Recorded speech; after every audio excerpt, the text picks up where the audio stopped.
I just sat there for like 6 seconds and processed it. And I was like, you know what? I'm fucking out of here. And I left, and driving home in the car, I never had a better feeling than that.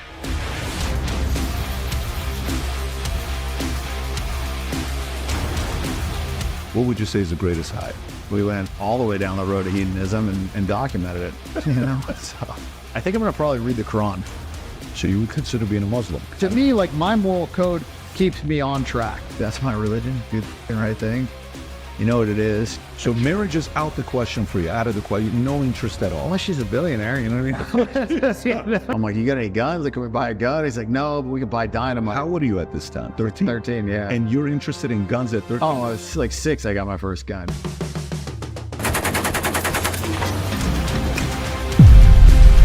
%1 tax on tea. That's why we have this country. Come a long way from there. What's your point? My point is that, you know, we should stop putting up with this bullshit. And they're pushing division, and they're pushing a degradation of moral fiber. I don't give a who it is. I'm saying who is in charge should have some responsibility. Everything you're saying, I don't disagree with the things that you're saying. For me, it's what's the solution? She was like one of the most hated people. Like, how she even got the nomination is beyond me. Like, how they didn't even give it a big mic is crazy. Like, you announced you're running for office in 2015. It sounds like you're going to run again. I mean,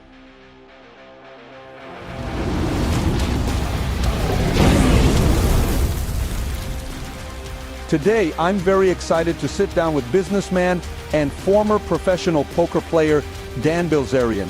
Now, while he's famous for his wild and luxurious lifestyle that has attracted millions on social media, Dan recently shared with me that he has stepped away from the spotlight to reflect on his life, the effect of non-stop partying on his life. We talked about addiction, how to talk to women. In this interview, Dan talks about his journey from living as a playboy to finding true happiness. Let's just get right into it. 30 seconds. Did you ever think you would make it?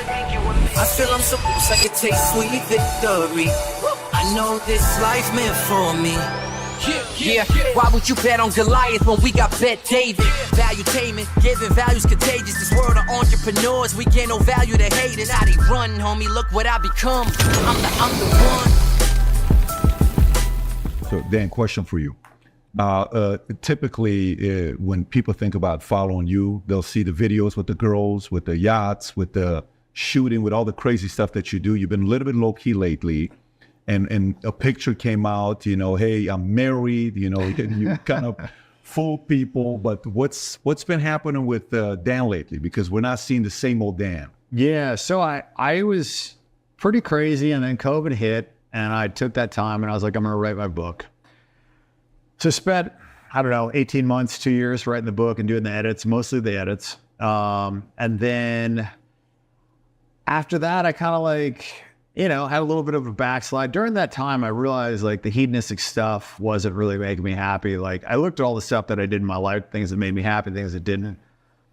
And I kind of like just beat all my addictions at that time. I beat my sex addiction, my weed addiction, you know, gambling, all the stuff. And I just realized that, you know, the hedonistic treadmill wasn't the answer. I mean, it was fun. It was pleasure-seeking stuff. What caused the stop? What caused for you to, I mean, you're going 1,000,000 miles an hour. So what caused you to say, I want to slow this thing down? So, you know, initially I started off going pretty strong about 2012. And that was kind of when I like started getting famous. And I went really hard till 16. That was kind of like my rock star time. And then I got a girlfriend till 17. And I had like a, you know, year to reflect and kind of like go on a couple vacations and do normal shit. And I was way happier doing that.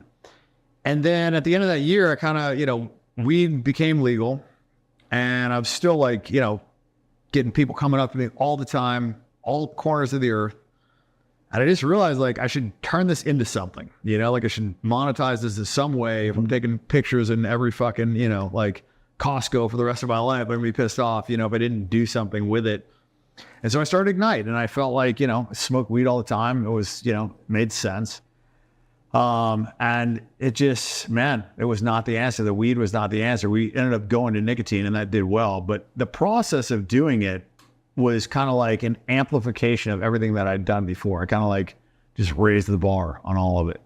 And it was fun, you know, but I the pleasure seeking has ends, you know, like it's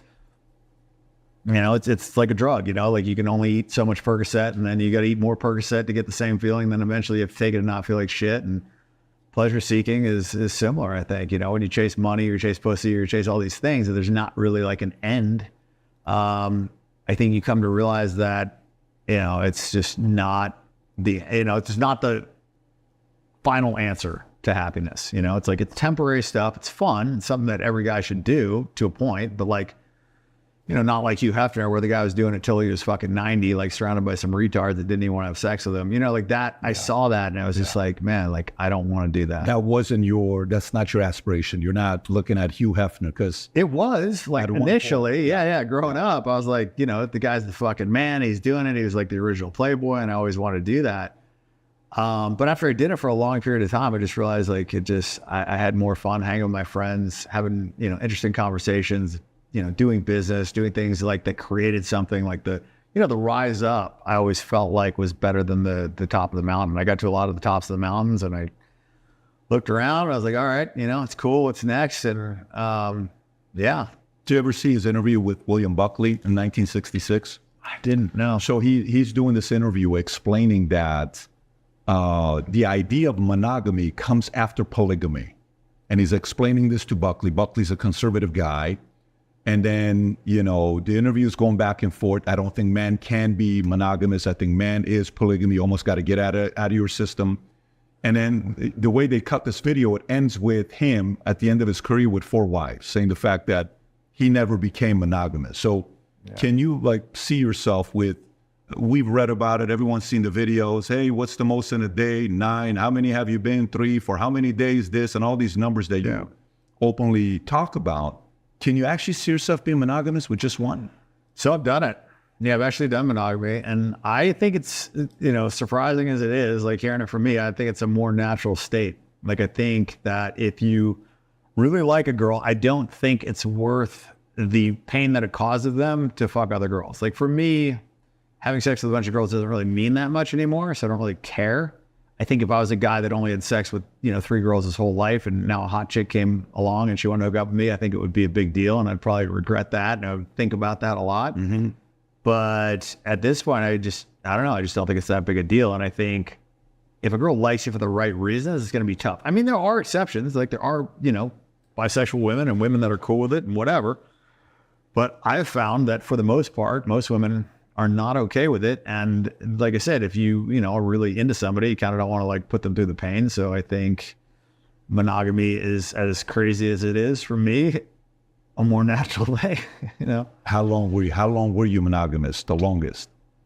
I think about a little under 2 years is probably the longest. And this is in 2017, 2016 or? I did monogamy for a year in 17, and then I did it for a year and a half in 20 to 21 and a half. And then I also did it before. I did it in like 2009 to 11.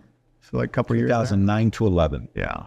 Were you one of those, like, you know, when you're in boot camp in the back, when you open up your closet that you put your stuff in there, you're like, okay, 1 more week left. 1 more week. Were you like marching it up?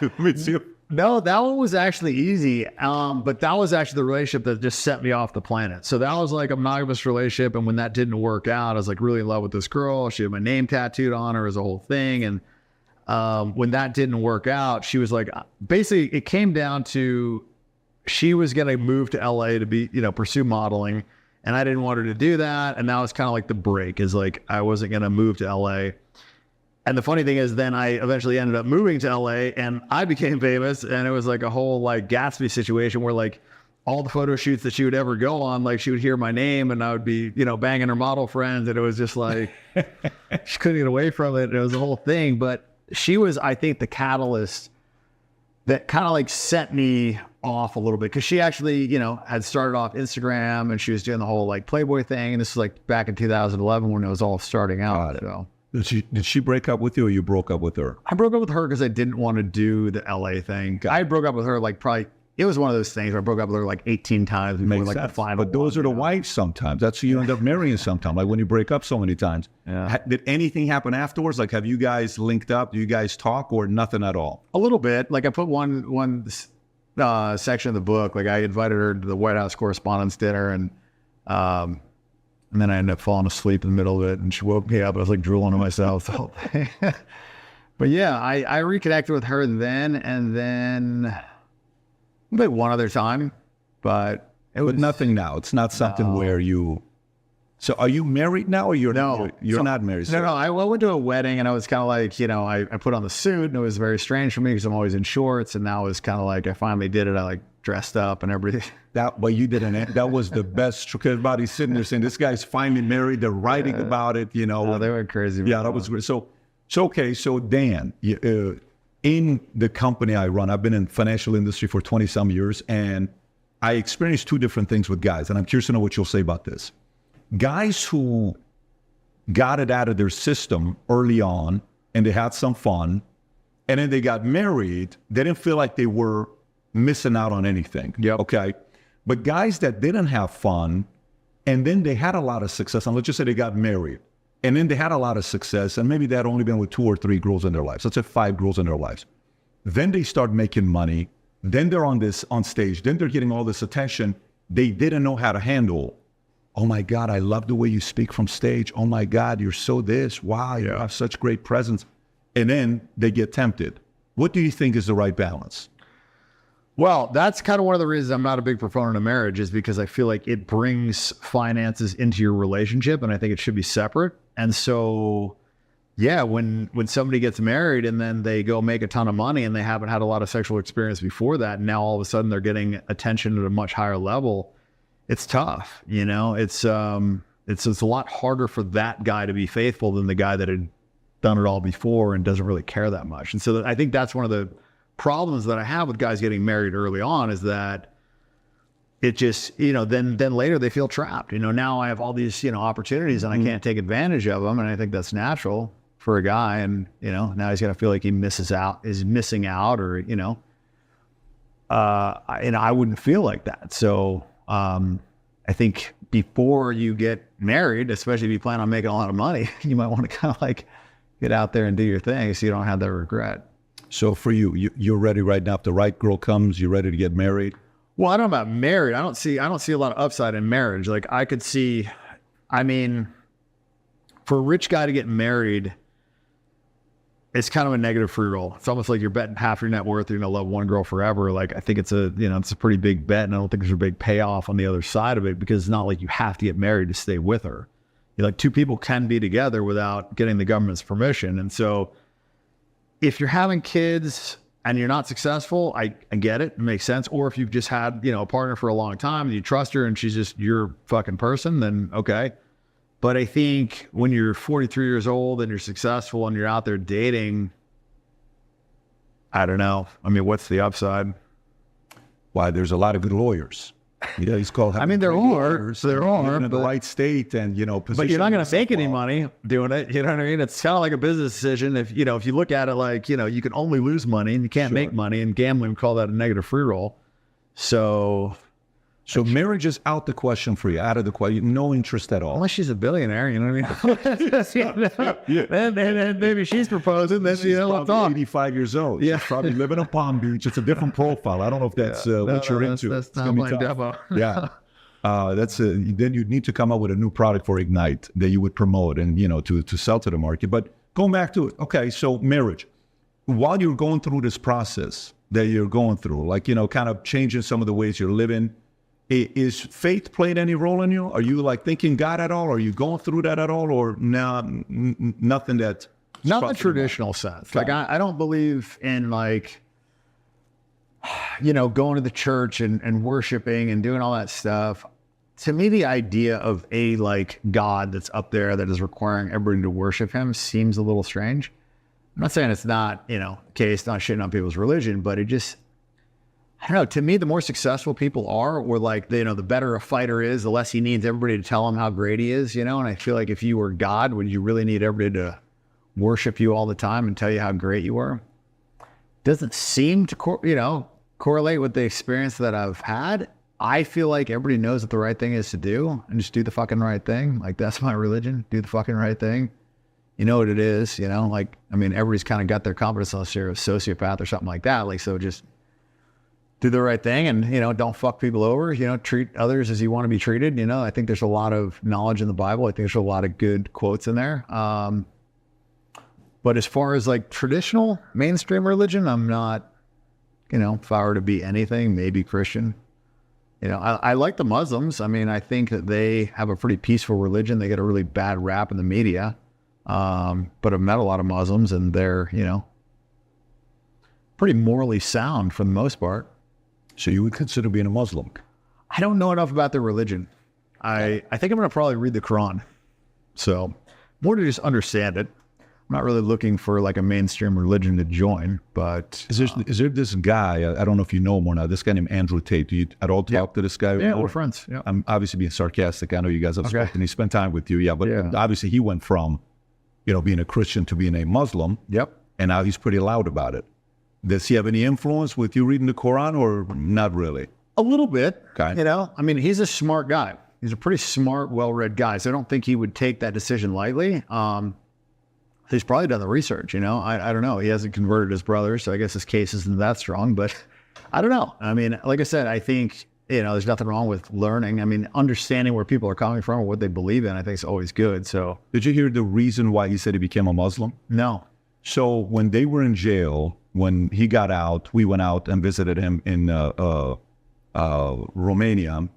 And he says, when we went to jail and I converted to being a Muslim, he says, I got hundreds of letters from Muslim brothers. He says, my brother who's a Christian, no one wrote him a letter. He says, the brotherhood on the Muslim side was just more revealing than what happened on the Christian side. Now, obviously, that's not the reason to convert or not, but that was part of it. And that's when he started getting more into the reading of it. But let me go back to it. So Dan, a part of, for someone who lives life from a extreme standpoint, right? A Michael Jordan, it's an extreme life, you know, the life you're living. Trump, it's an extreme life. You don't have to be that extreme to win in media, real estate, and politics. It's extreme. Why are you putting yourself through that kind of a life? In bodybuilding, in fame, in celebrity, all of that stuff. What did you have a moment as a kid where it was like the most painful moment that impacted you for the rest of your life? Like, was there a moment? No, there wasn't any like one moment. I think I got a lack of attention as a kid, and the fame thing was more of a social experiment, and it was more just like, I'm gonna do a bucket list of all the things that I want to do, because I made a bunch of money and kind of had a lot of time, and I was, you know, overplaying the poker. So, and Instagram was kind of like a new thing, and social media, and also it was a little bit of a fuck you to the ex-girlfriend. It was like kind of like the perfect storm of just like, let's see what we can do with this. And I also knew that it would correlate to getting more girls too, because it was kind of like a little bit of a dating app, if we're being honest. And so, yeah, I just kind of like went down the road a little bit, and then we went down the road a lot of bit, and then it was kind of like spiraled out of control. And I think the reason why it did well is because it was just stuff I wanted to do, you know, like I just wanted to do all those things. And so when I got the time and I got the money to do them, I just kind of, you know, went through the bucket list and checked all the boxes, and we went all the way down the road of hedonism and documented it, you know. So to a level that, you know, at one point it was like a 18-year-old boy's dream to say, man, I'm vicariously living through what you're doing with your life, all the crazy stuff that you were doing. So it wasn't anything where as a kid you're like, you know what, I'm going to prove these guys wrong. I'm going to prove this guy that I'm going to be somebody. This what I went through. The world's going to know who I am and what I'm doing. No, it wasn't so much that. I mean, there is always like an element of insecurity of like, you know, wanting to show people up, right? Or, you know, prove people wrong. There's always going to be some of that. But I think for me, I just really kind of like wanted to see how far I could take it. You know, because I started doing the Instagram a little bit, and then it was almost like treated like a video game. It was like, how high can we get the score?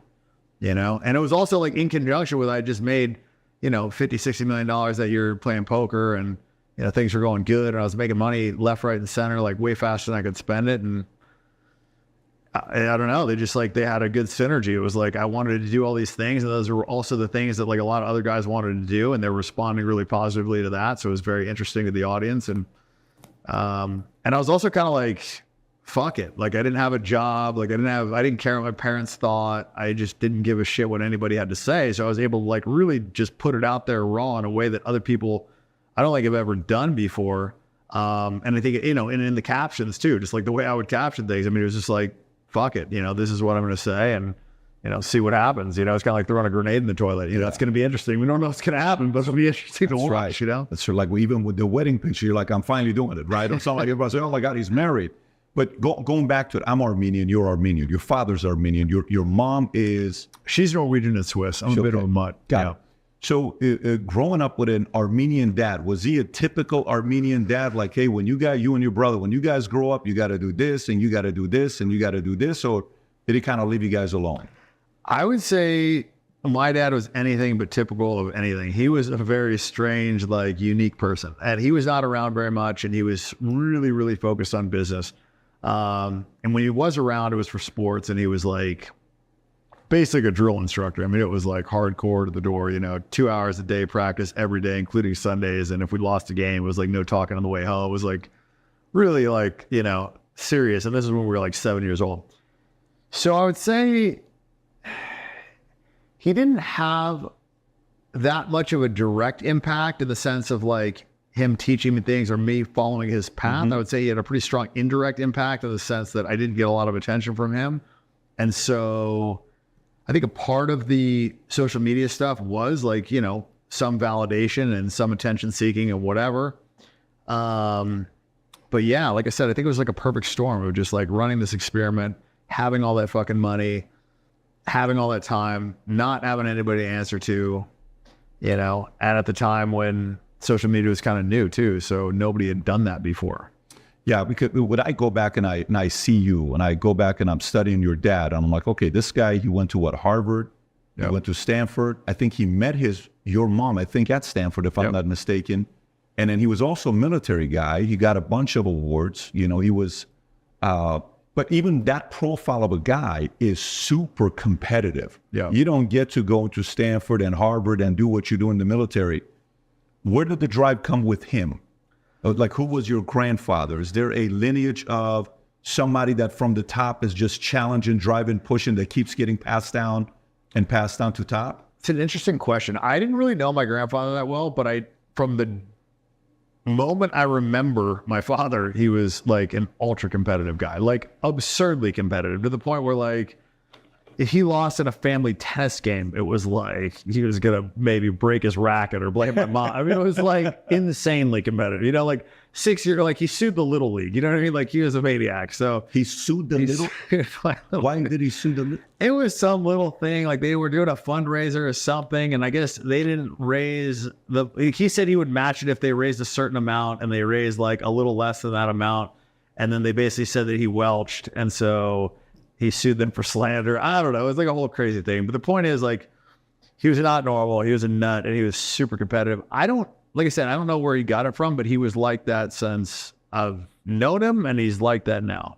Your brother, is he also super competitive? Or yeah. He's also competitive. Were you guys competitive as brothers growing up? For sure. And what's the age difference? 2.25 years. 2.25. So 2 years and 3 months. Okay. Yeah. Now you got to realize I'm asking this for different reasons. I have 4 kids. And I have 2 boys. My oldest are 2 boys and 2 girls, and they're very competitive. And their father's very competitive, and it's constantly driving, right? So you kind of, well, you and your brother actually have a good relationship together, right? You guys do now, yeah. We fought a lot when we were younger. I think it's natural. Like 2 kids that similar age, you're just always kind of going to be like back and forth. When your pops was in financial services, was there ever where you're like, I'm going to get into it as well? I'm going to go do buying companies and doing all the stuff that he's doing, or no? So he was doing a lot of that. And then, you know, because by the time I think it was when I was like 11, he ended up going to jail. And so he got indicted for securities fraud or whatever that was. And I think from that point on, he was almost like spending the majority of his time just like battling the government, trying to fight it on appeal, like all that stuff. So the bulk of like his like work was done when I was younger. So then after that, it was more just legal battles. Younger is as in how old? Younger, like before 11. So I think when I was 11. Got it. Yeah, that's when he so went. 91. So when did he go away? I believe it was like 89, 90-ish, and it was for a year. And then when he got out, I had another couple years of them, and then I lived with my uncle for a year. I went to military school for a year. Then we went to Utah, and I got thrown in jail. It was like a whole thing. That's a lot of chaos, though. That's a pretty chaotic environment. 5 schools in 4 years. Yeah. Yeah, I read that somewhere. 5 schools in 4. So high school, 16 years old. Who were you? Were you still a playboy at 16, or were you more the athlete, the shy kid?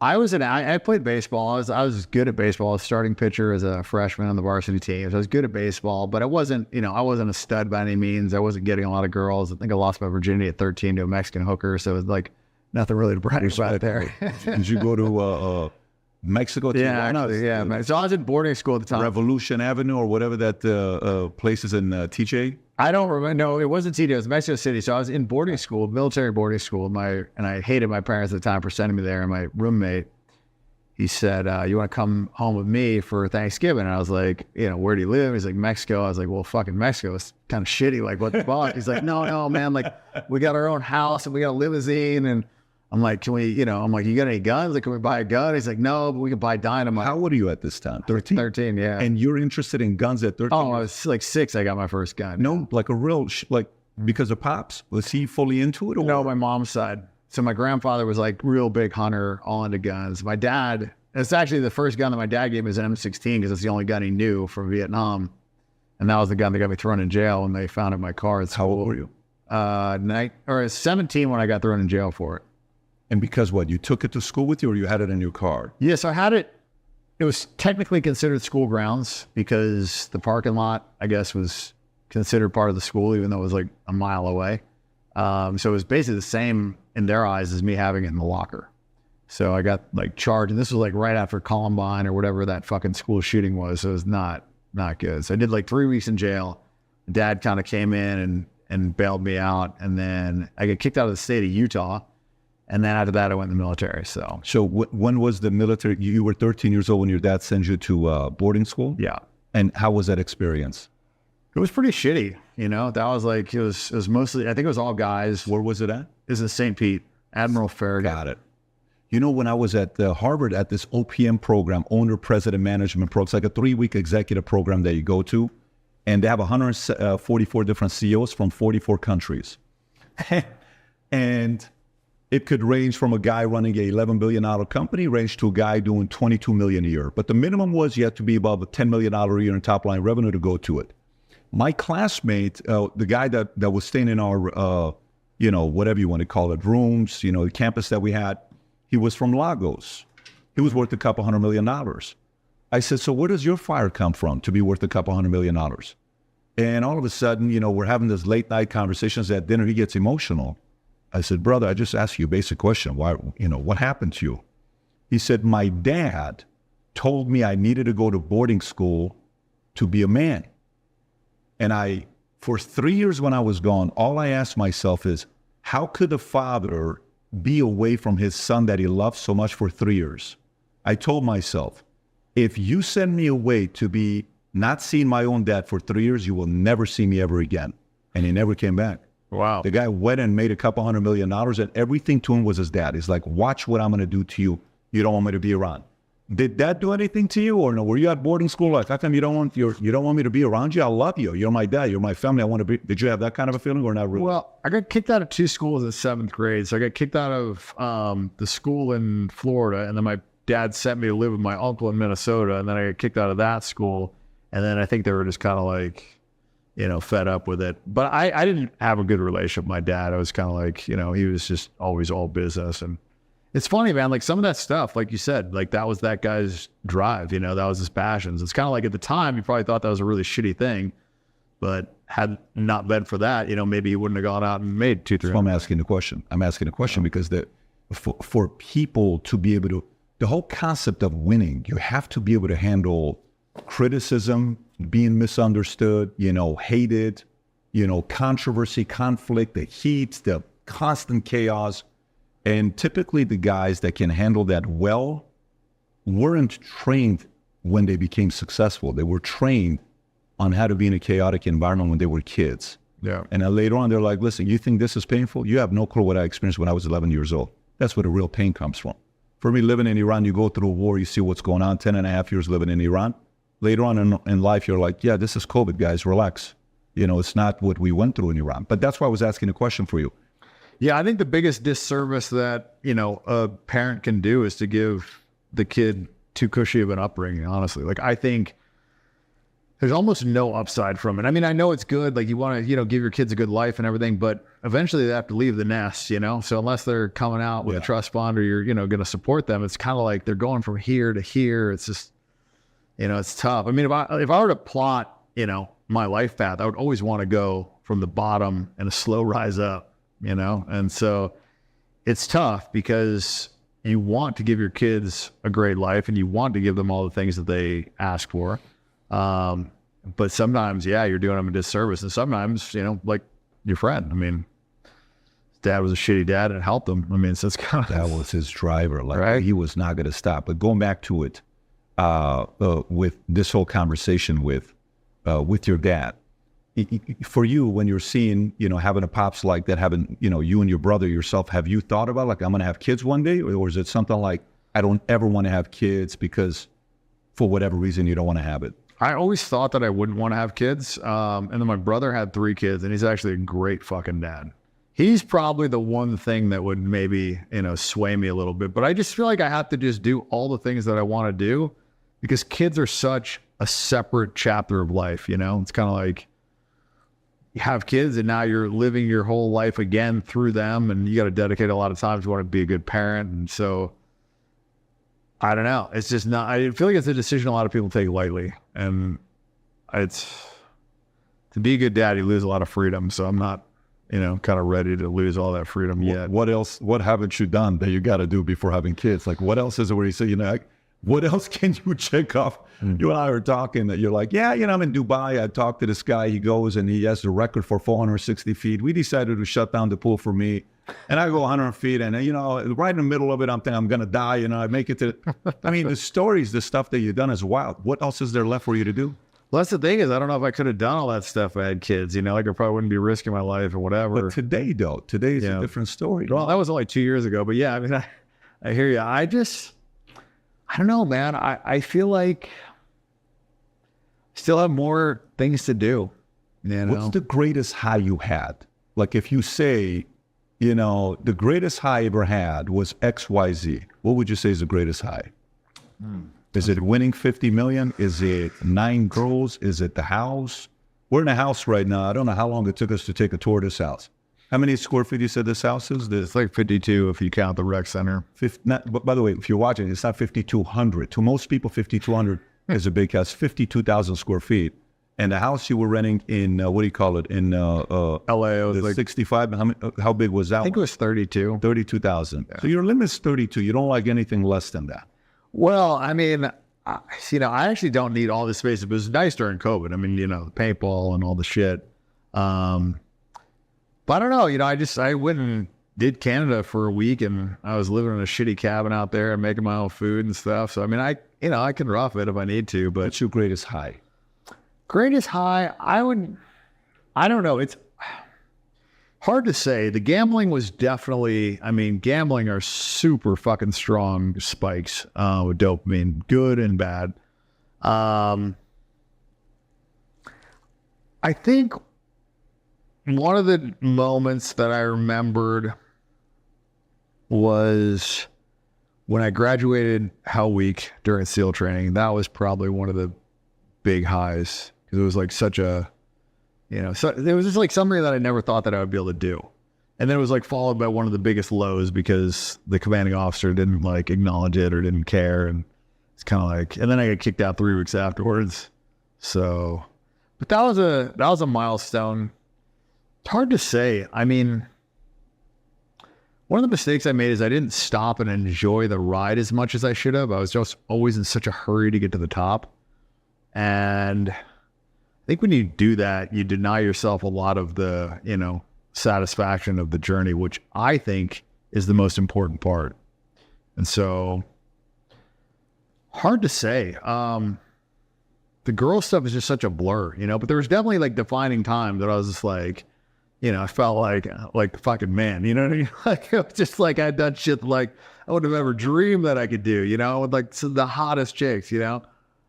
And so there was a lot of those, but that was more pleasure spikes. I think I got more happiness from helping other people doing stuff like that. But the pleasure is strong. Like the pleasure spikes are strong. The dopamine hits are strong, and it's addictive. And that's why it's hard to quit those things. Like gambling is one of the hardest things to quit for people. No, I agree. It's not easy. No, but I asked the question because, so for me, I look at the profile of who's winning and a life they're having. And it's like, do I want to go this route? Do I want to go this guy? Like you're saying, Hugh Hefner, right? I'm like, this guy, look at it with all these girls and, you know, Playboy magazine, Marilyn Monroe first issue. Oh my God. Parties he puts, his house. You'd go to the party at $1,500, go to the cave, Magic Johnson, everybody's here. Holy shit, look what's going on over there. Cameras are gone, put your phone over here. I mean, those are, you know, as a guy, you're young, you're excited to go through this stuff. But then you look at, like today, there's 4 names. I won't give the names. They're all above 60, and they've all made money, and they're all famous. You know every one of the names if I tell you. They've all made money. They're all famous, and they've all been through a lot of different girls. And none of them have kids, and they're 4 of the most bitter, famous men I meet. Are we going to get the names? I'll give it to you off camera. When it's just you and I'll give it off camera. But these are some of the 4 of the most bitter men you'll meet, and you watch them, you're like, how did you get here? How did you become like this, right? And then in my family, my father has 3 siblings. He has 2 brothers and a sister. They all live past 60. The brothers died in their 60s. The sister is 83. She has cancer right now, but none of them had kids. None of them had kids. My mom had 1 brother, the Armenian side. My dad's the Assyrian side. He had 1 kid. And I only have 1 first cousin. I got 4 uncles and aunts, only 1 first cousin, okay? And then you look at my dad. Guy had 13 heart attacks. 13? 13 heart attacks. He had 6 angiograms, 6 angioplastics. He's got 3 stents in his heart. 50% of his heart is black. And he took his mother to the hospital to get her heart checked out. In the waiting room at UCLA Medical Center, he has a heart attack, stays for 30 days. And they do an open heart. My dad, this guy was a cashier at a 99-cent store. But even after the heart attack, my fear was this guy's never going to meet my kids because I never met his dad. So it's kind of like, man, I want him to meet my... So when I went to the Army and I'm kind of doing my thing every day, my fear when I'm by myself, I'm like, shit, I'm having the parties, all this other stuff. Dude, if this guy dies, I want my kids to meet him. Doctor says you're going to live 10 more years, okay? And then my parents got a divorce. They married each other and divorced each other twice. So my mom and dad marry. My sister's born. 2 years later, they get a divorce. 2 years later, they remarry. Then I'm born. 15 years later, they get a divorce to each other. Okay, they can't be in the same room together. You know what was the only thing that caused my parents to get into the same room together 19 years later? What's that? My sister having a kid, Grace. She named her Grace. Everybody came together. And then she had a second, Sean, and then we had 4 kids. And then family today, my dad has got like the 9th life. He's 82 years old. You should see how he walks. He walks like the hunchback of Notre Dame.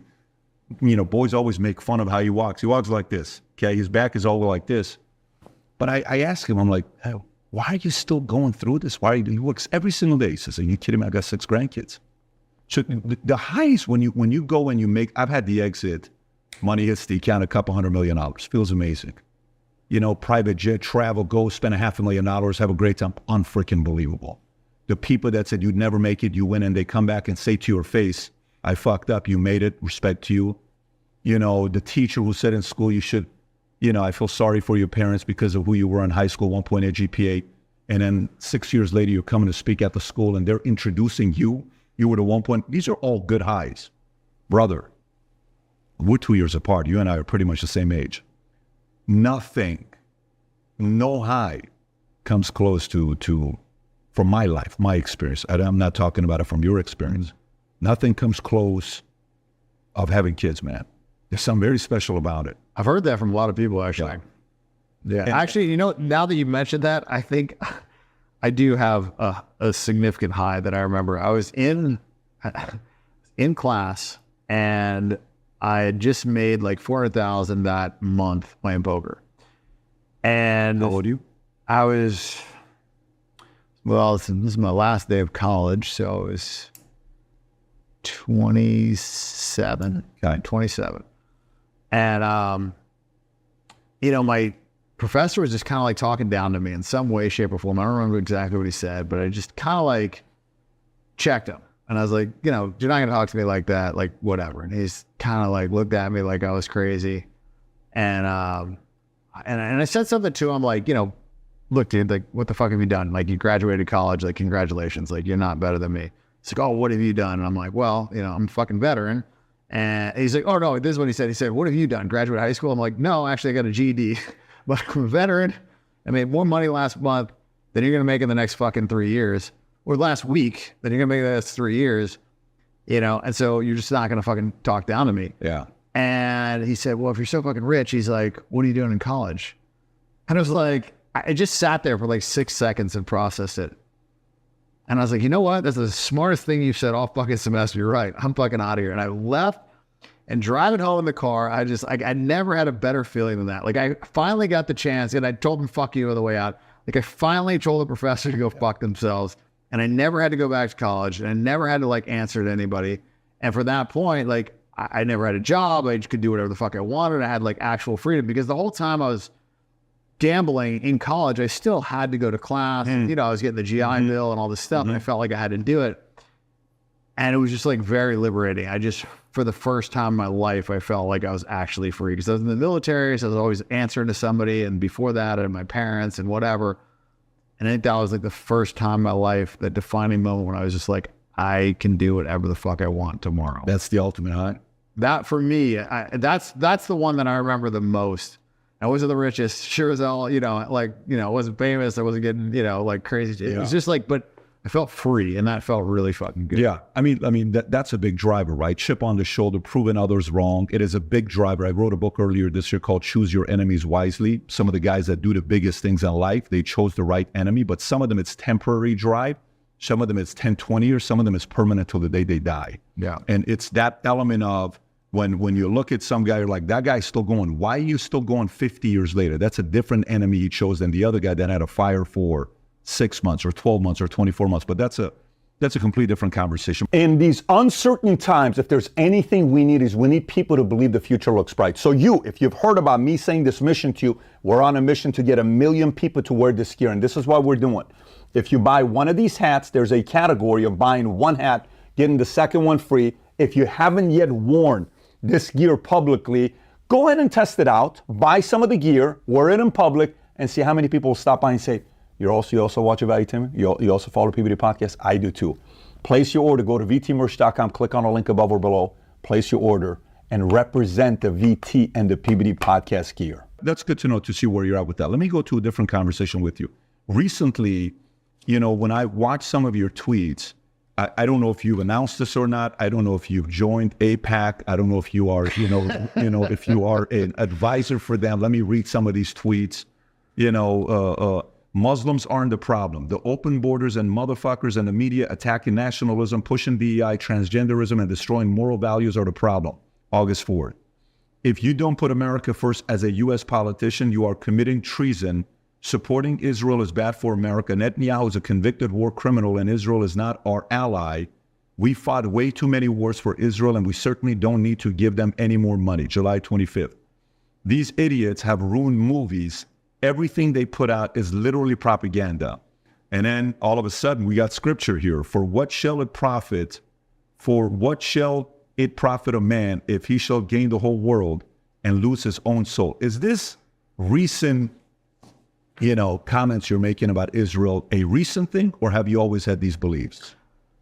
It's more recent. I didn't really realize what a problem it was until recently, and then everybody was scared to say something about it. My brother told me, like, you can't say anything about it. They'll fucking kill you. Like, everybody basically said that I couldn't say anything about it. And actually now they're like literally like trying to like kick me off the board of my company because of those tweets. And like, shit. Yeah, I've definitely had a lot of like negative pushback, a lot of my Jewish friends, but I don't give a fuck. You know, it's like one of those things where I know that it's the right thing. And the fact that everybody else is scared to say it makes me, you know, feel obligated to be vocal about it. Why do you think it's the right thing? Because I know that they're a fucking parasite. Like they provide the U.S. absolutely no value. They've done so many things that, you know, would constitute, you know, an act of war against us. I mean, USS Liberty, Lebanon Affair, I mean, I can go on and on and on and on and on. But, you know, I think they knew about 9/11.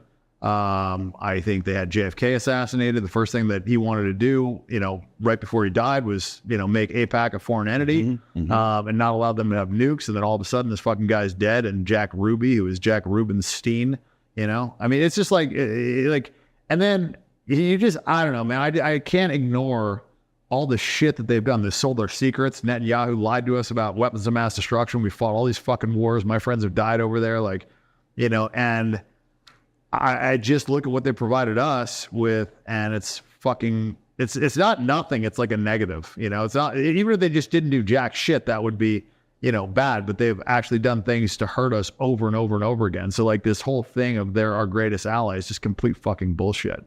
And, you know, we send them $100 billion, then they send AIPAC $100 million, and then they distribute it to our politicians, and every politician is a little fucking AIPAC handler walking around and telling them what to fucking say and how to vote. And it's just like, look, I'll donate like $100,000 to politicians, you know, and they call me up like, hey, you need anything? Like every week. I don't need shit. I fucking sit on my ass. I don't do anything. I don't care. I don't fucking break any laws. I don't need any favors. Like I just gave it to them because I didn't want to see any more fucking retard, you know, Democrats in there. So, you know, but that's 100,000. Like what does 100 million buy you? How many fucking phone calls do those guys get? You know? And so like, I just know how it works. And the system is broken. Like these people get into office and they don't have very much money, and they get out of office with fucking tens or hundreds of millions of dollars. It's not a fucking accident, right? Is that an Israel thing, or is that anybody? Because China's doing the same thing. China doesn't have they don't have an AIPAC. Like Israel is the only one that has a fucking like a lobby in the U.S. fucking, you know, giving these politicians money. Okay, no, every country, the big ones all have lobbyists. They all have lobbying that they're doing. Not in the U.S. They're registered as foreign entities. Right. I mean, if you're talking about, are you going to the dual citizenship part with Israel, you know, Israel? That's another problem is a lot of our politicians have far more allegiance to Israel than they do the United States. I mean, that's a whole nother issue as well. Do you know why they did the dual citizenship? Do you know the history behind why they did the dual citizenship?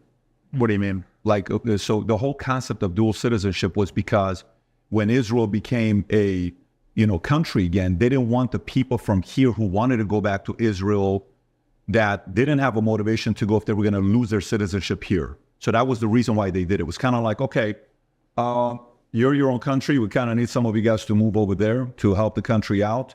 Yeah, but I'm not going to go. Why are you not going to go? Am I going to lose my citizenship here? But you are. I mean, we don't do that. Every other country, you got to, I don't want to lose my citizenship. Well, okay, how about if we do this? How about if we allow you, just Israel, to go back to your country, you won't lose your citizenship? That was the arrangement at the beginning why they did it that way. No, look, I get it. I have 3 citizenships. You know what I mean? I think it's okay. I think what's the third one? I know Armenia, but what's the St. Kitts.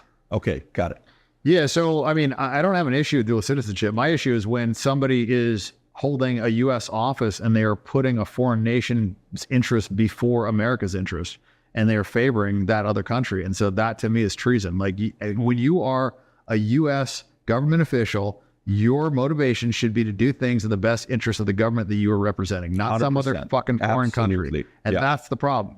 Okay, so, but go through it. So what is the solution? Meaning, if Israel's the enemy, then if let's just say you don't do anything and everybody in the Middle East unites to take out Israel, do you think the Middle East is better without Israel? And do you think the world's a safer place without Israel? 100%. It's not even close.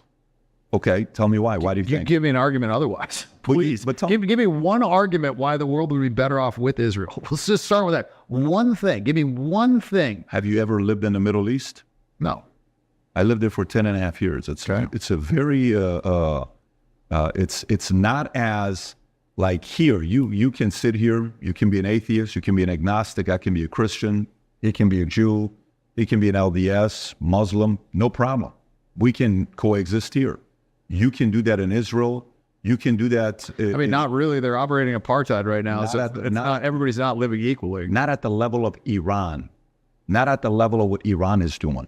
I mean, in Iran, if you're thinking what Israel is doing out of control, do you know how much money Khamenei's families made? Do you know how much money they've taken? They have 200. I've never been to Iran, but I've been to Dubai. I've been to Saudi. Like I've been to UAE. So like, and they're all Muslim. They seem to be operating fine. I would say Iran's slightly different than. But go back to it. So okay, so you think the Middle East and the world would be a better place if Israel didn't exist? Yes. Okay. Israel's committed, so many terrorist attacks. They're stealing land right now. They're operating in apartheid.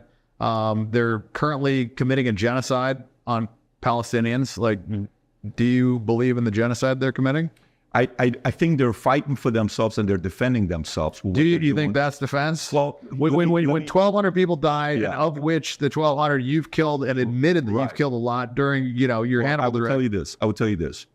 The part I question where people who are Jewish can't stand when I say this, I don't know how you, Netanyahu, claim you have the best intelligence in the world, Mossad, and you didn't know that on October 7th they're attacking. They knew about it. They didn't. They wanted it to happen, so they had a reason to take that. They wanted a reason to take the land. I totally get it. And they killed their own citizens. And they claimed that all these people got raped. That was bullshit. They claimed beheaded babies. That was bullshit.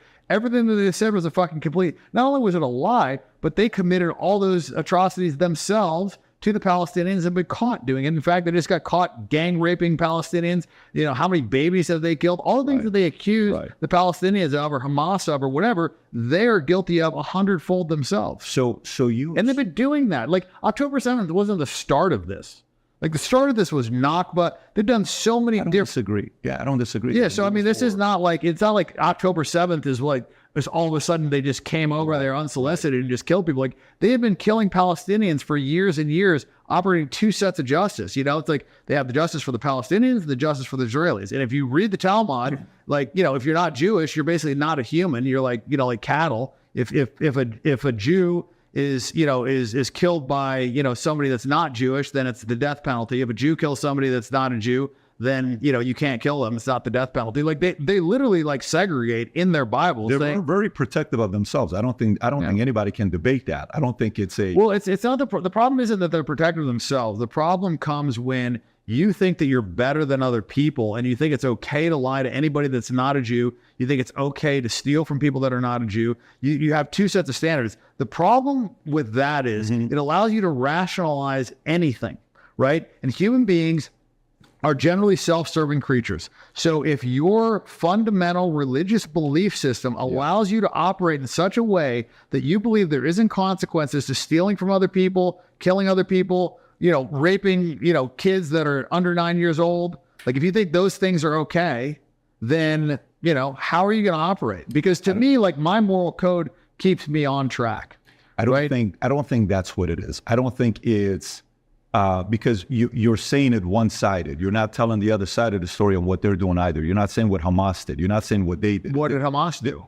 I mean, from day one, when you see the rapes and the videos, we've all seen it. This isn't something what rapes and videos? But stay on this here if you want to continue with this. But what rapes and videos? But my concern when you're saying Israel's doing it, you're saying the other side isn't doing anything. No, but I'm asking. No. There was no rapes during October 7th. They've shown no rapes from October 7th. They showed no beheaded babies. All that was bullshit. I'll send you stuff. No. There's plenty of stories. It's not all of them. The Israeli articles that I saw recently said that there was only 2 babies killed. One was shot by a bullet, and the other one died in a hospital. There was no babies in ovens. There was no beheaded babies. All that was all bullshit. The big. Okay, so go back to the part when you said they think they're better than you. You believe that Jews think they're better than everybody else. It says it in their Bible. Okay, but you believe they're better than everybody else. Okay. I didn't say they're better than everybody else. They think. According to their scripture. Okay, but what if... And if you look at how they operate, right, like they literally caught people raping Palestinian prisoners, and there was riots. But the riots weren't because they were raping the prisoners. The riots were because they felt like they had the right to rape the fucking prisoners. That's why they almost had a fucking civil war, because they felt like they had the right to rape these prisoners. They felt like that was okay because they weren't Jewish. So, when you have a society that operates like that, you're going to have fucking problems. And they're not the fucking most moral army. That's all fucking bullshit. Everything that they say, it's just like almost like, listen, when somebody lies to me, like if you lie to me, I'm not probably going to trust you again. You lie to me a second time, I'm definitely not going to trust you. You lie to me a third time, and I let you lie to me the third time, I'm the fucking idiot. These motherfuckers have lied like 10,000 times. So like, I don't believe anything they say anymore. I come from a place of, I don't sit here expecting you to tell me 100% the truth. I don't sit here thinking, yeah, Dan's going to tell me 100% the truth with whatever he has in his life. I don't expect that from you because I don't expect people to walk on water. That's not my expectation. I'm going to live my life. I'm going to live it with my life, but you can't think that China's going to tell us the truth, or Iran tells us the truth, or U.S. tells everybody the truth, or you think any country is going to tell us 100% the truth. But I don't know, man. I got a different moral code. Like in gambling, It's not about but in gambling and business, like with my friend group, like you lie one time, you welch on a debt, you do one You're thing. talking friendship, though. I'm just saying, my friends, people that I know, people that I do business with, people I gamble with, like it's the same thing I have as well. It's the same thing most people have. There's a difference between on the personal side than on the countryside. So you're America first. Is it fair to say you're America first? Okay. How do you feel about the protesting and the rioting going on in schools, academia, Harvard, Columbia, when you've seen all the stuff that's going on, Free Palestine, Gays for Gaza, when you see that, what do you think about it? Does it do anything to you, or you're like, let me support them? I mean, I think it's pretty funny that it wasn't a problem until it was against Israel. It wasn't a problem with BLM. It was fucking encouraged with BLM. It was always a problem with Bullshit. BLM. They fucking encouraged it. They let them burn down police stations. There was no repercussions. I'm not talking mainstream. No, I'm talking about our government, our media encouraged that shit, right? They encouraged it when it was BLM. Like, they literally burnt down police stations and it was fine. The mayor came out and was like, no problem, no arrests, no big deal. We don't give a fuck. Right. Take down statues, destroy buildings, burn cop cars, do whatever you want to do. But the moment it was Israel, now all of a sudden, why do you think students they were okay with get that? the shit beat out of them? They get arrested, they get pepper sprayed, they get fucking maced. And those are peaceful protests. BLM was not peaceful, but it was fine because it wasn't criticizing Israel. What does that tell you? Let me ask you a question. Well, we'll answer that. What does that tell you? Who's in charge here? But you're talking to a guy that I'm not sitting here saying with BLM. I'm talking to you like you and I. I'm not talking to you with $2-3 billion of damage they did to small business owners in communities that African Americans are living in, and who controls mainstream media. And there's only two outlets right now. We're talking to a couple of your friends here that were during lunchtime. We're having a conversation while we're having dinner with who controls mainstream media, the left. The only one that's on the right is one, okay? And that's also going to the left. Who controls CNN, CBS, ABC? That's left. Who controls universities? Left. Who controls schools? Well, it's like 90-something% Jewish. Right. I mean, we could say left, but it's Jewish if we're being honest. Not necessarily, because even right now, if you think about it, if you think about the right and the left, okay, who's taking the biggest hit with losing Jewish voters? Because most Jews vote left. They're not voting on the right. Jewish vote is irrelevant. They're like 2% of the population. But the money that they vote with their money. I mean, yeah, but like at the end of the day, I think how much money goes into these campaigns isn't going to dictate as much as when you have a president that's like potentially getting assassinated. Like those are the drivers. I mean, Kamala Harris is a drunken school teacher. Like she can't even like formulate a coherent sentence. I mean, I don't know. The idea of voting for her just seems crazy. My biggest criticism of Trump is his support of Israel. I mean, aside from that, I mean, why do you think he's supporting Israel? because of money. That's why they all fucking support Israel. Money. Well, you said it's not about money a minute ago. Well, he wants money. I mean, these politicians are right. I mean, there's two reasons to run for president. Right. Because you're a good person and you want to do good. Okay. Or because you want fucking money. Sure. And fame. That's it. It's the only reason somebody would join president. You're a good person. Or you want money and fame. And fame. That's it. Two reasons why you run. Why else would you Why run do you for think president? Trump's reason is? Money and fame. You think he wants money and fame? 100%.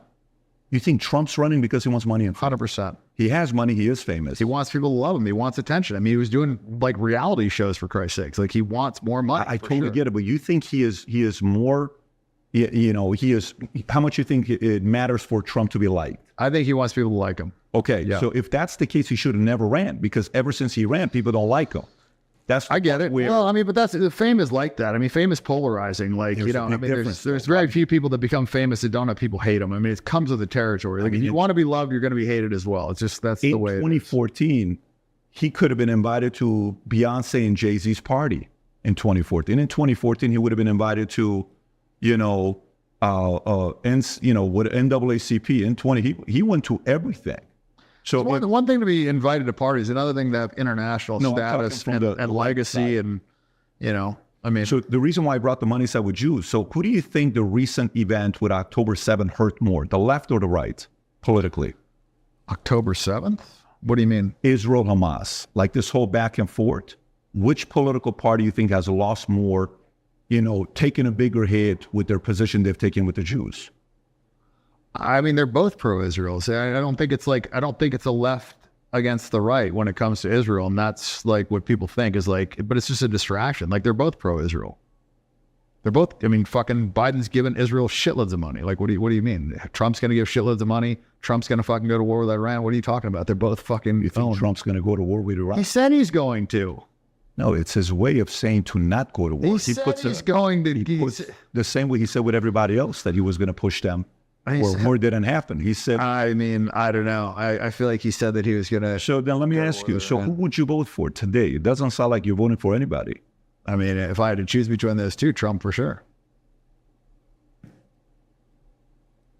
I don't even think it's close. I mean, Kamala's half a fucking retard. And she pushes, all this woke left ideology. It's just nonsense. Like, I mean, she's a fucking complete moron. Not that Trump is like a super genius either, but like light years past her. I mean, she was like one of the most hated people. Like how she even got the fucking nomination is beyond me. Like how they didn't give it a big mic is crazy. Like you ever heard of, you're so funny. You ever heard of eugenics? Eugenics? Eugenics. Eugenics. You ever heard of that? What's that? Okay. You ever seen MIT stats showing that Ashkenazi Jews' IQ is the highest IQ in the world? You ever heard about that or not? I believe it. It's up there. Yeah. Yeah. I've seen the IQ studies. Yeah. So what do you think about that? The fact that they have a higher IQ. How do you process that information? What do you mean? You have a pretty high IQ, right? Okay, I mean, I don't know what the score is. I've seen some. What's this? I've read it multiple different places. What's the score you've got? I don't know. I mean, I was in the 99th percentile when I was in 8th grade and got accepted to Duke on a scholarship. I mean, I've tested okay. I'm a smart guy. Okay, I get it, but do you think the part about like, okay, I'm a Syrian and I'm Armenian, and then I'm born in Iran and I'm in living in America. Armenians, try bring them together. It's tough. They're divided. Assyrian. I don't know about that. Go to Glendale, buddy. No, I lived in Glendale for 6 years. What do you mean? They're pretty. Every Armenian that I ever meet is like, bro, you're Armenian. It's like I have seen the pride is right. Yeah, I've seen more Armenian pride than any other. Yeah, but you're talking. These guys are coming to you. You have different types of Armenians, right? And even right now in Armenia, with what they're going through with, Pashinyan and some of the political stuff. You were there in 2018 with your brother and your dad when you guys went there and got your citizenship. But Assyrians, they're divided. It's the older, the church, the club, the this, the that. You can't unite these guys together, right? The closest thing I'll say with Jews, the level of unity that they have is Muslims and Mormons. Mormons are super united. Muslims are super united. And Jews are super united. That's one part that they have the edge. But then if you look at their IQ, and if somebody's IQ is higher, they're generally going to make better decisions in business, if that is correct, right? If IQ is correct. Is that where so you think that 6 out of the 10 richest people in America are Jewish? You think it's just IQ related? You think they started off with money when they started creating their wealth? I think if you look at college admissions and you look at how many Jews get admitted versus how many whites, they lump themselves in, in a separate category. And 75% of college, what is it? 75% is Jewish.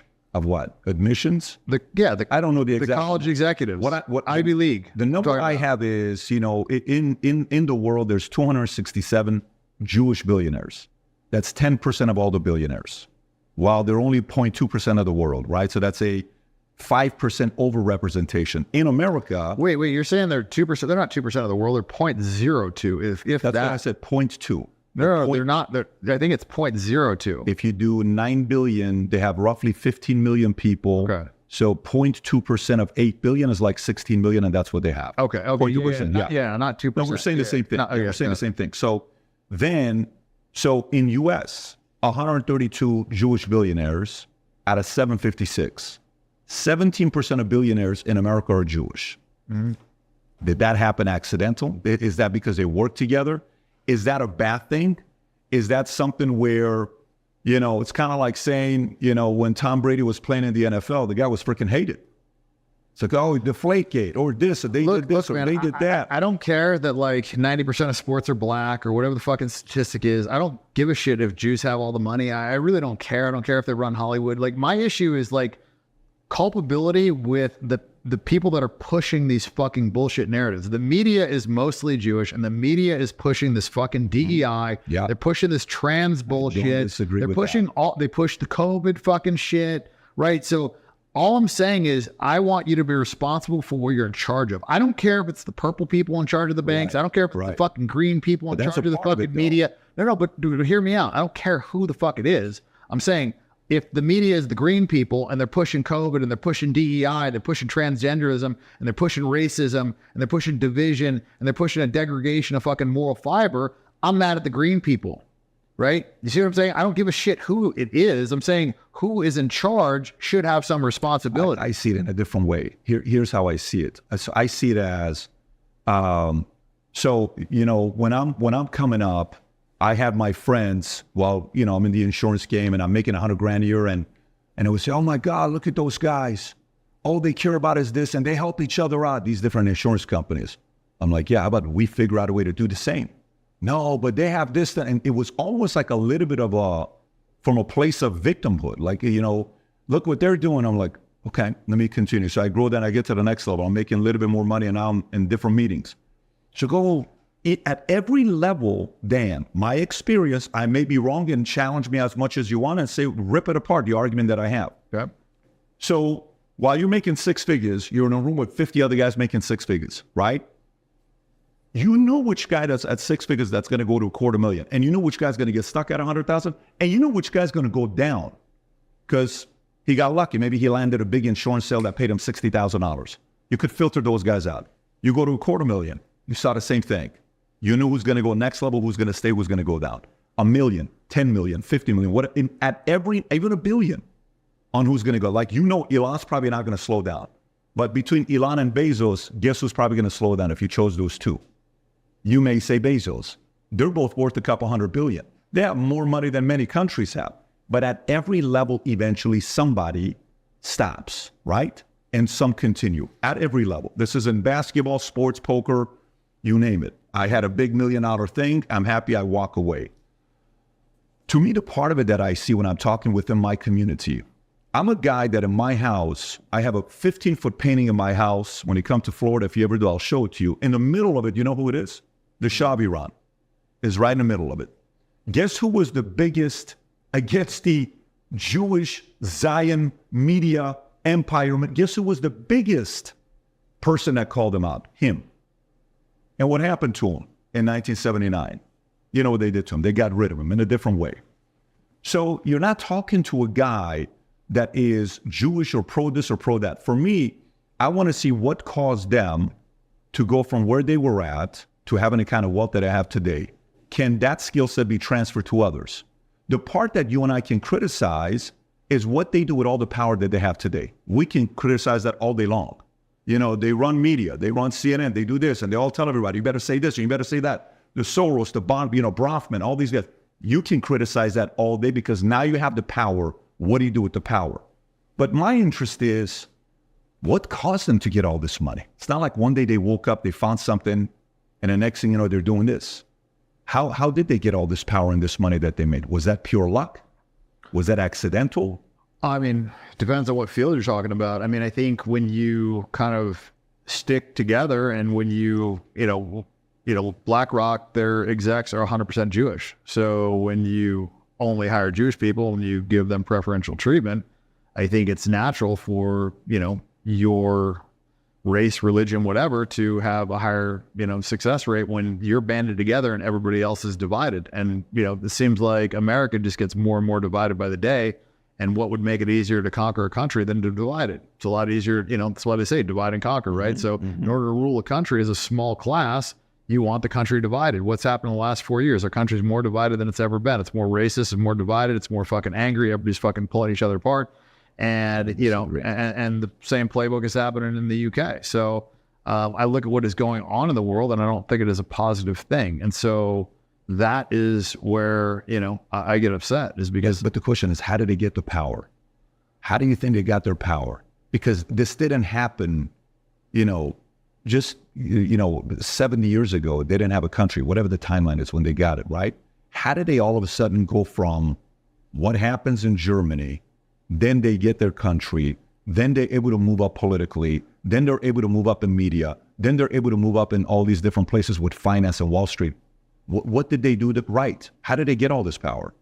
They have a lot of power. How did they do it? I mean, look, I haven't studied Jewish power struggles or how they made their money or anything like that. That's not really, But you know what I'm asking? I do. And I don't really have a direct answer for it because I haven't studied it, so I'm not going to guess. But, I just look at this whole thing of, they're obviously doing really fucking well. I don't know why it's constantly like a victim card thing. You think it's worth studying? You think it's worth studying to see what they did? Yeah. I remember one time I'm in LA, I'm with this guy named David. He owned a dealership, Jewish guy. First time in my life I saw $1 million cash. I'd never seen it before. I just come out of the army. I'm like, hey, how the hell do you guys, Jews, I grew up in Iran, so we have a lot of Persian Jews. How do you guys always make so much money? And he said the most fascinating thing. He said, when one of us makes money, 5 of us makes money. I'm like, what does that mean? We always do business together. We always go into deals together. We're always finding ways to do business together. Do you know from that moment when I was 21 years old, when I started my insurance company at 30 years old, you know why was one of the reasons we never lost the vice president of the company? And I'm in Vegas right now because I got a convention at MGM for this week with 10,000 people there. We give our guys equity. So our guys own the company. So it wasn't like it's my commission. That idea of equity came from that Jewish, dealership guy I met at 21 years old. Listen, I get it. I mean, good for them. I don't have a problem with that. I don't care if they help each other out and whatever, they band together. My issue is when they fucking put their country ahead of our country, when they're living in our country and they're politicians in our country. And I care when our country is hurt to help their country. That's what I fucking care about. I don't give a shit if they band together. I don't care if they give each other special treatment, whatever. I mean, I'd like to stop hearing about the fucking victim card bullshit every time I fucking turn around, because they're not victims. They're crushing in every fucking category. And, and they constantly refer to the Holocaust when they're the biggest Holocaust deniers on the fucking planet. They deny the Armenian Holocaust, which, half of my people got wiped out, half of your people got wiped out. They deny that. So I don't think it's right for them to whine about the Holocaust and force feed every single fucking children, all the fucking children and students this fucking Holocaust narrative and hijack the entire fucking World War II and make it about the fucking Jews when 85 million people fucking died during World War II. Was it all about the fucking Jews? But they make every movie about the fucking struggling Jews and how they had to fucking endure all this stuff. And yet, they can't recognize the Armenian Holocaust. We lost half our population. They didn't lose half their population, but yet we have to hear about it every fucking movie, every classroom, every museum, nonstop on every show. But why though? Why what? Why do they play the victim card so much? So let me ask you, who made the movie about Armenian genocide?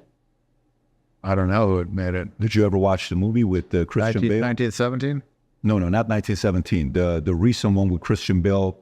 I think it's called, if you haven't seen it, you got to watch it. You'd love the movie.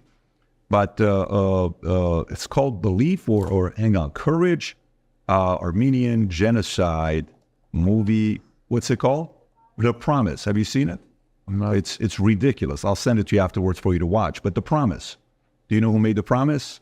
I don't. The owner of MGM, Krikorian. Okay, he made The Promise with Christian Bale. He put $100 million into it. The budget was $90 million. They made $12.4 million. Is what the movie did. But it's actually a very good movie. It's worth watching.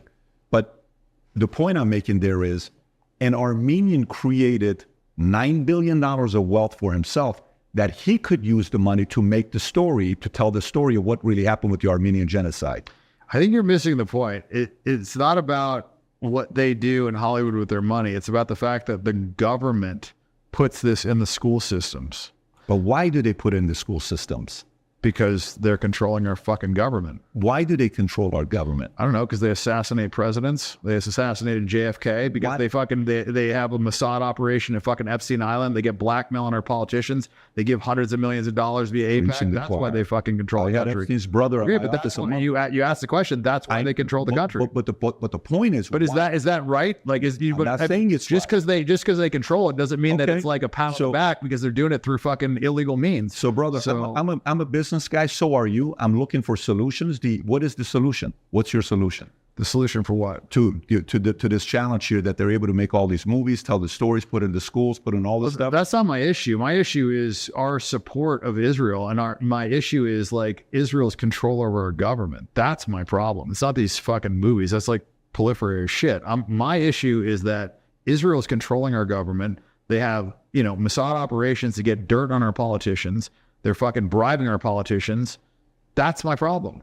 Okay. And they're doing it to the U.S.'s detriment. They're going to drag us into one more fucking war where we have U.S. citizens dying for fucking Israel. Yeah. As a veteran, you should not want to fucking see that. I'm not for it. Iraq was a fucking joke. And we did that because that dumb fucking Netanyahu got in front of Congress, lied out of his ass and said there's weapons of mass destruction when everybody fucking knew there was. We said it as well, bro. No. It came from him. No, it's not about it. Didn't come from it. Could have come from him, but we did it as well. He testified in front of Congress. I remember that there was weapons of mass destruction. And it was complete fucking bullshit. But we said it as well. But again, for me, the only thing I'm interested in, everything you're saying, I don't disagree with the things that you're saying. For me, it's what's the solution? Because they're gonna continue making money. BlackRock's not gonna slow down tomorrow because we're doing this podcast, and all of a sudden they're gonna say, "Oh, Dan Bilzerian, you make sense. Guess what? We're going to stop pushing our agenda this so ain't much." For BlackRock, it's for the people, man. BlackRock ain't going to change. They're going to operate in their own self-interest. They're going to push this fucking DEI bullshit. They're going to force all the companies that they fund to push DEI bullshit. The only thing that the people can do is fucking push back, start boycotting this stuff. Stop fucking supporting it. And, you ask like what the solution is. I mean, why is Israel even an ally? I mean, why when they shot down a civilian plane, did we just say, that's fine? But when Russia did it... You mean a ship, the USS? They shot down a commercial airliner that flew over their airspace that had civilians in it. When Russia did that, that was an act of war. Why is there a double standard? Why do you think? Because they control our fucking government. I already said it. But again... Why do you think? Well, I mean, if you want to find out, like, what the first thing would happen for this to be stopped. Again, solution-oriented. If we say, what's the first thing? You know what the first thing is? If we stop lobbying, half the shit stops. If the concept of lobbying stops, we had Paul Manafort on the podcast. Yeah, I don't know if you know who Paul Manafort is. Is it Paul Manafort? Anyways, we had one of the bigger lobbyists on the podcast. Him and Roger Stone started their company many, many years ago. And I said, so what do you think about lobbying? I said, do you think it's a good thing? Or do you think... I think it encourages corruption, is what I think. I fully agree. But you know what he said? He said, the other side's doing it, so we're going to do it. So if today lobbying stopped, these guys wouldn't have the kind of power that they have today. The whole system's broken. That's the problem. It's broken, and government just gets bigger and bigger and bigger. And yeah, I mean, listen, this country was founded because we didn't want to pay 1% fucking tax on tea. Don't forget that. We were willing to fight for 1%. That, and now 1% tax on tea. That's why we have this fucking country. Come a long way from there. What's your point? My point is that, we should fucking stop putting up with this bullshit, and there should be fucking changes made. Like our politicians are not running our country. We think that they are. They're just not. And you think it's ever going to change? You think the format's going to change? I think that when we have our economic crash, that might be a catalyst. I think people are lazy, and I think they're pussies, and I don't think they're going to do jack shit until their way of life is threatened, and I think people will do something. That's what I think. But I think it'll take an economic collapse for anybody to do anything. The government's not going to initiate it, that's for sure. Well, don't you think an economic collapse would actually benefit them? Would actually benefit the people of power to be able to give more free things during that time for where people are willing to give up even more? They can inflate, and they will. They'll print more fucking money, but that, can't go on forever. This like fairy tale of just like printing and printing money, like that doesn't work. I mean, like, let me ask you this. Why do you think the quality of life now is lower than it was 50 years ago when we have all this technological innovation. We've got the ability to produce things for a lot cheaper cost. We've got the ability to mass scale. Why do you think our quality, like, where's all the money getting sucked out of? Like, where's all the money going? If you go on 50 years, you're talking 74. No. So are you talking technically? You want a technical answer, or you want just a? I'm saying, where'd the money go? Well, how did all that money get sucked onto the economy so that, you know, we are having a shittier average quality of life than we were 50 years ago? Well, if you're talking technically in 1972, when Nixon took U.S. off the gold standard, shit changed because America can print as much money as they want. You couldn't when it was based off the gold standard. So the recklessness started after 72. So if you're talking that, that's that part. Because now we can just do what? Hey, you know what? What do we need to pay off? Print another $1 trillion.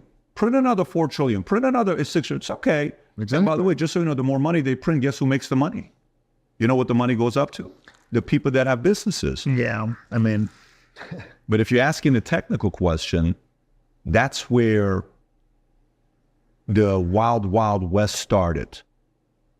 Where typically it's like, okay, hey, Dan, you know, can I get $100,000? Yeah, here's collateral. Okay, cool. I got it. $120,000 watch, shit hits the fan. I can sell this, no problem. Mm-hmm. This was gold. What's collateral now? I got you, bro. You're good. I get it. I'm USA. I got you. It's the fiat currency. But why do we start the Fed? Why do we start the tax? Why do we get off the gold standard? Yeah. I'm with all of it. But I'm curious what you think, because you got a smile on your face. I've already told you what I think's the problem. I've said it numerous times. I mean, our government is not being fucking controlled by the people who say they're controlling it. You know? You seem very optimistic. I'm not. I'm actually not very optimistic about it. Like I said, I think it's going to take an economic collapse for anything to change. You ever read the book Fourth Turning? No. Yeah, the guy talks about how U.S. goes through 4 turnings every 20 years. Things change every 20 years. I had him on the podcast 2 months ago, something like that. Neil Howe is his name. And by the way, he wrote this book in 97. With a guy named William Strauss, if I'm not mistaken. And, you know, they said, well, here's what happened for this 20 years. Here's what happened here. They made 5 predictions. One of them was Russia's going to invade a neighboring country, which they did. 2, they said market crash. 3, they said there's going to be a big pandemic. 4, they said something about the Tea Party. And 5, they said in 1997, they said civil war. You know, there could be a possibility of a civil war where the two sides can no longer get along and understand each other, where that's going to be the collapse. Not a market correction, a flat-out civil war, where you're going to sit across another guy like, dude, we're never going to agree on what you're saying here. We're living in 2 different countries here. You're in La La Land. That was the prediction they made. And they said the civil war is going to be taking place somewhere between 2008 and 2028. And they wrote this in 97. That's crazy. They wrote it in 97. And we're kind of living in it today because, you know, the last 4 years exposed a lot. But for me, the level of optimism comes in moments where you feel like you no longer have control. This is for me. Again, not for you. I'm talking to you for myself. This is when faith plays a role to bring optimism. This is when you go back and think about with Hitler, where there was a guy named Dietrich Bonhoeffer. I don't know if you know who Dietrich Bonhoeffer is. This guy was the guy that, the way Hitler was able to get what he did to Germany, he went after churches. And he feared, if you believe in God, that's the only thing he can't beat. Same thing with Russia. What's the first thing Lenin and Stalin did? It's materialism. God doesn't exist. The more you eliminate faith in people, the more I can control you. You ever seen the movie Book of Eli with Denzel? Yeah. Remember when he says, this one book, if I get this one book, I can control the people. I can control the people. And Denzel didn't want to give the book to the other guy because he wanted to do bad things with it rather than doing good things with it. No, man, I think hope and faith is a very valuable quality that the enemy fears. Well, I mean, there's a full-on attack on Christianity right now, and it's being, you know, waged by the media. Did you watch the Olympics? Of course. It's fucking utter blasphemy. Like, it's just like acceptable. Like, it's acceptable to. Why does it bother you though? Why does it bother me? Because you're not a Christian, but why does it bother you? Because it is fucking an unnecessary attack on a large majority of the world's faith for no fucking reason. Who benefits from that? Like, why is this transgender stuff just being shoved down your throat every time you fucking turn on TV? Why are we having men and women's sports? Like, it's nonsense. It's utter fucking nonsense. People are too scared to say anything about it. I think people are louder today. They're getting louder. Yeah, because of one guy. One guy gave a platform for people to be louder. If he didn't buy Twitter in 2022, America is a very different America today. Yeah. A very different America today. And this goes back to the argument I was making to you, which for me, the argument is, I'm not surprised that Jews are making movies to say they're great. The first Titanic that was ever made was made and directed by Hitler. Do you know who the hero was in the first Titanic? A Nazi soldier. That's his job. His job is to convince us Nazis are good people. And then you watch... Do you think Nazis are bad people? I think depends who you ask. You ask a German, you ask somebody that was part of, that's their representation, that's their country. You think CIA is good to people in Iran? They hate the CIA. I think the CIA is a terrorist organization. And I think that, ever since I was a little kid, I knew that Nazis were not the bad people. They were people that were born in fucking Germany that joined that army. Just like people in America joined the fucking American army. This whole idea of like a boogeyman of like all the fucking people born in Germany are just like all of a sudden homicidal killers and they're all really bad. It's just fucking nonsense. Like the idea that all Muslims are terrorists is just fucking bullshit. But that's what Hollywood keeps fucking pumping out there, is like every fucking bad guy in these movies are always these fucking jihadi terrorists, like they're always the fucking bad guy. They're not. They're a fucking quarter of the globe.